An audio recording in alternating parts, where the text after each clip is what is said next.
Imagine standing in ancient Rome in the year 150 AD. Fresh water flows into the city through massive stone aqueducts. Public toilets flush waste away. Entire buildings are heated from below. Engineers lift multi-ton stones using cranes and pulley systems. Concrete domes stretch wider than anything built again for over 1,000 years. Now imagine fast-forwarding 400 years. Those aqueducts are broken. The roads are cracked and swallowed by forests. The libraries are silent. People live in wooden huts built inside the ruins of stone cities. Most cannot read. Most do not know how their ancestors built any of this. For nearly 1,000 years, Europe would fail to match what Rome once achieved. So what happened?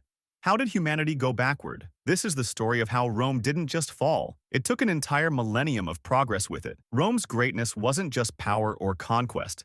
It was systems. Rome perfected civil engineering, bureaucracy, logistics, urban planning, mass production. Roman roads weren't paths. They were engineered layers of stone, gravel, and drainage. Roman aqueducts weren't just pipes. They were gravity-based precision instruments. Rome understood standardization. Bricks were uniform.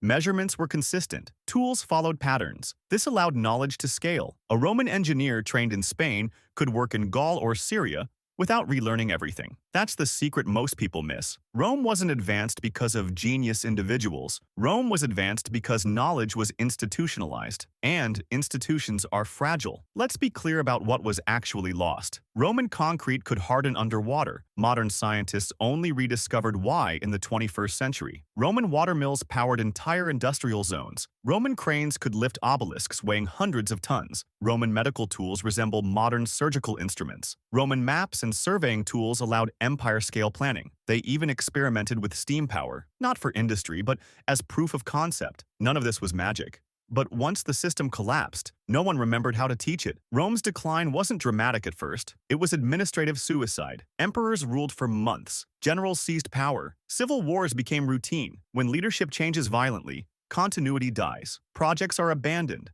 Funding disappears. Engineers flee or are killed. Rome's government stopped thinking in decades.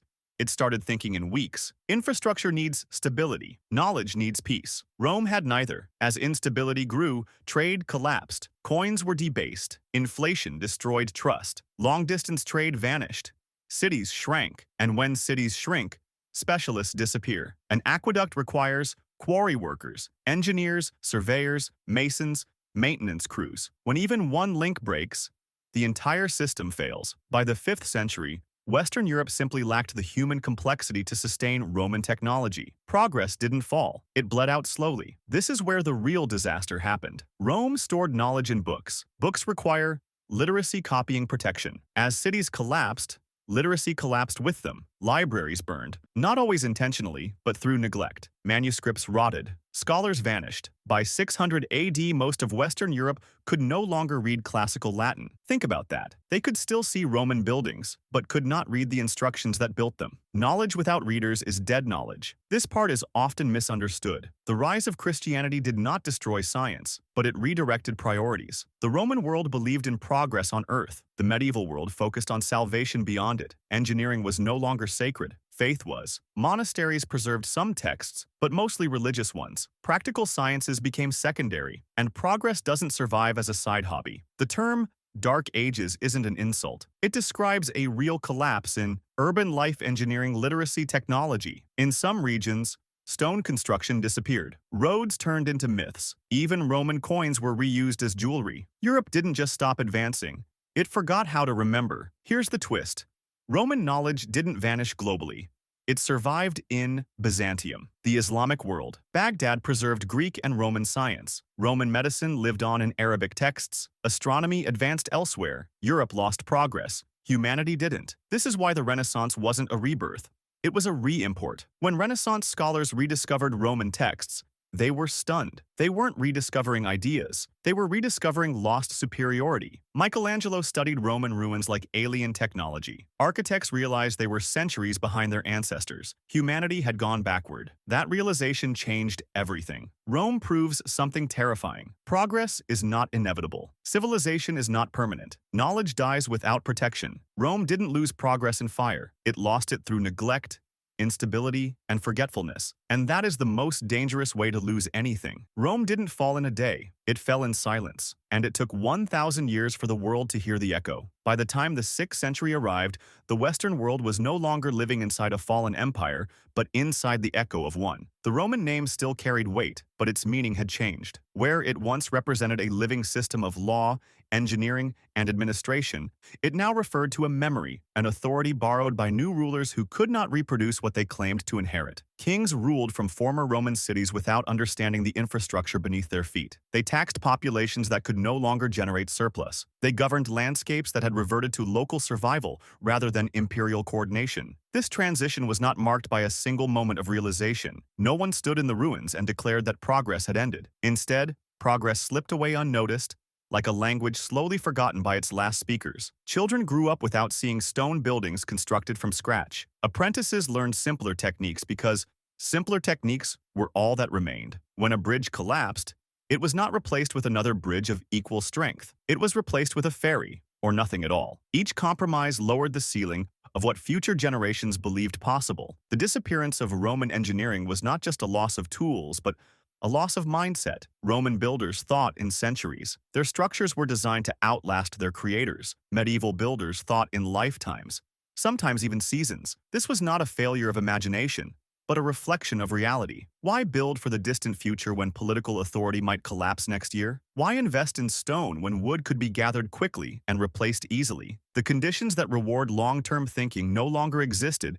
Break this paragraph line-wise. As centralized authority vanished, Europe fractured into thousands of localized power centers. Each village, each lordship, each monastery became its own world. Knowledge that once flowed freely across an empire now had to survive within isolated pockets. In some places, fragments endured. A monastery preserved a manuscript. A craftsman remembered a technique passed down through generations. A city maintained a crumbling aqueduct, just enough to keep water flowing. But these were exceptions, not systems. They did not add up to progress. They merely slowed decay. One of the most devastating consequences of this fragmentation was the collapse of education as a public good. Roman education had been uneven, but it had been widespread enough to sustain bureaucracy, law, and engineering. Schools existed because the state needed educated administrators. When the state disappeared, so did the incentive to educate beyond basic survival. Literacy became a specialized skill rather than a civic norm. Writing shifted from practical instruction to ritual and record. The written word became sacred rather than functional. This transformation had profound consequences. Once knowledge becomes sacred,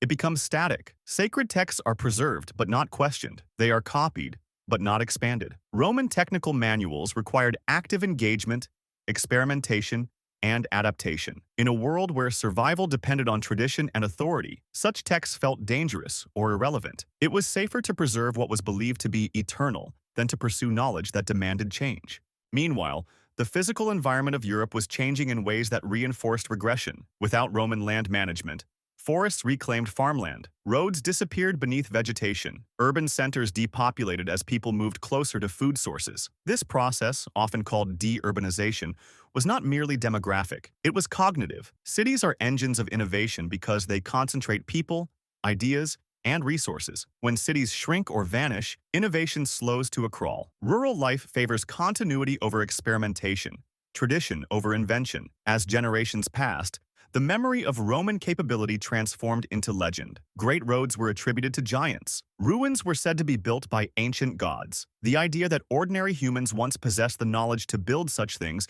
became increasingly implausible. This psychological shift mattered. A society that does not believe its ancestors were capable of greatness is more likely to strive for it. A society that believes greatness belonged to mythical beings does not attempt to recreate it. By the 8th century, Western Europe was operating within a vastly reduced intellectual framework. Basic arithmetic survived, but advanced mathematics did not. Practical medicine existed, but theoretical understanding had regressed. Engineering knowledge was localized and inconsistent. There was no shared scientific language, no standardized measurements, no institutional memory. Progress, in the Roman sense, required coordination across vast distances. Medieval Europe lacked the means to coordinate even within regions. This is where the idea of a dark age gains its meaning. Darkness is not the absence of light, but the absence of visibility. The early medieval world was not devoid of intelligence or creativity. It was devoid of continuity. Knowledge existed, but it could not see beyond its immediate surroundings. Innovations were isolated, rediscovered repeatedly rather than built upon. Humanity was trapped in a loop of reinvention, unable to climb because it kept losing its footing. It is important to understand that this was not inevitable. Rome did not fall because progress must fall. It fell because progress was tied too tightly to political power. When the power structure collapsed, knowledge collapsed with it. There were no redundancies, no decentralized systems to protect learning in the absence of authority. The Roman world assumed its own permanence, and that assumption proved fatal. In contrast, the Eastern Roman Empire, later called Byzantium, maintained continuity precisely because it preserved centralized authority, education, and administration. Roman law survived there. Roman engineering principles endured. Literacy remained high. The difference between East and West was not culture but structure. Where structure survived, progress survived. Where it failed, progress vanished. At the same time, far beyond Europe's borders, Roman and Greek knowledge found refuge in an unexpected place. In the Islamic world,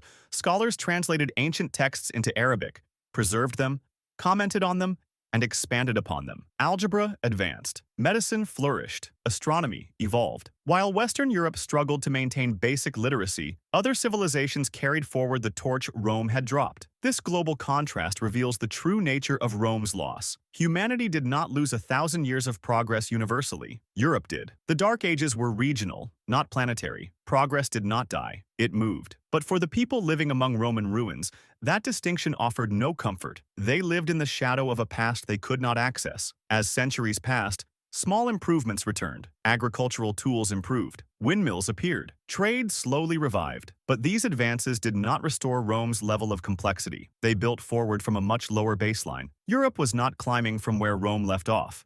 It was climbing from where Rome collapsed. Every step forward first had to undo centuries of loss. This is why the Renaissance felt like an awakening rather than an evolution. When ancient texts resurfaced, they did not feel old. They felt advanced. Architects stared at Roman buildings and realized they were not inventing new ideas, but rediscovering forgotten ones. Engineers encountered descriptions of machines they could barely comprehend. Scholars confronted a humbling truth. The past had surpassed the present. That realization reshaped Europe's relationship with knowledge. It revealed that progress is not linear, that history does not move inevitably upward, that civilizations can fall backward, sometimes for longer than they move forward. Rome's collapse became a warning written in stone, and that warning still matters.